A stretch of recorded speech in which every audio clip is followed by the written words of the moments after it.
morning walk गरेर आउनुभएको खेतमा साइकल लिएरी मर्निङ वाक गरेर आउनुभयो खेत पनि पुगेर आउनुभयो के लिएर आउनुभयो ए झोलामा सब्जी बारीमा के भेट्यो ल्याइहाल्ने ए टोटेला पनि ल्याउनु भयो होला नि टोटेला काँक्रा छैन लौका ए ल ल ल गर्नु भयो नि गर्मी पो तारपर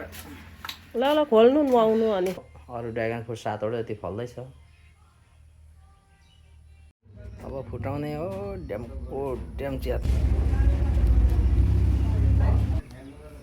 धेरै फुटाइहालिदिने आजभन्दा कस्तो गाह्रो छ फुटाउनु पनि फेरि हो आम्मा यादै चाहिँदो रहेछ फुटाइदिन्छु आज दुर्गाले मटन मोमो बनाएको छ यस्तो मिठो छ कि के भन्ने हो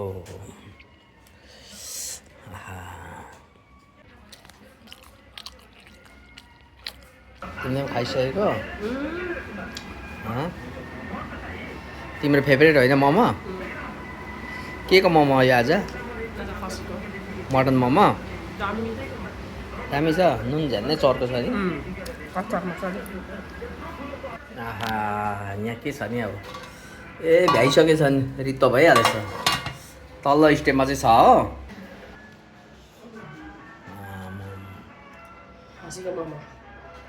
जम्मा यति होइन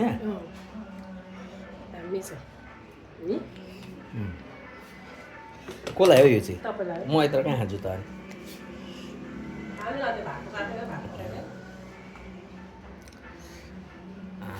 तिमी चाहिँ त्यत्रो नखाऊ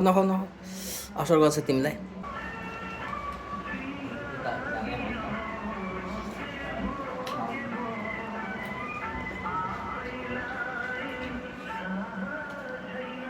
मिठो भयो खसीको मोमो त्यसै मिठो भइहाल्छ नि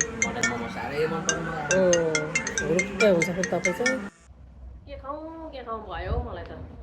जानु त्यहाँ भाइरल चटपटेबाट चटपटे किनेर ल्याउनु चटपटे खानु पर्यो अहिले मोमो खाएको त हौ जानु न चटपटे लिएर आउनु जानु ल ल ल ल ल नमस्ते बाई बाई नमस्ते बाई बाई सुनिङमा सेवा मिनी ब्लगमा हामी अर्को शनिबार भेटौँ आज घर बसी भिडियो बनाइयो यो भिडियो हेर्न आउने मान्छेहरूले लाइक कमेन्ट सब्सक्राइब सेयर गरिदिनु होला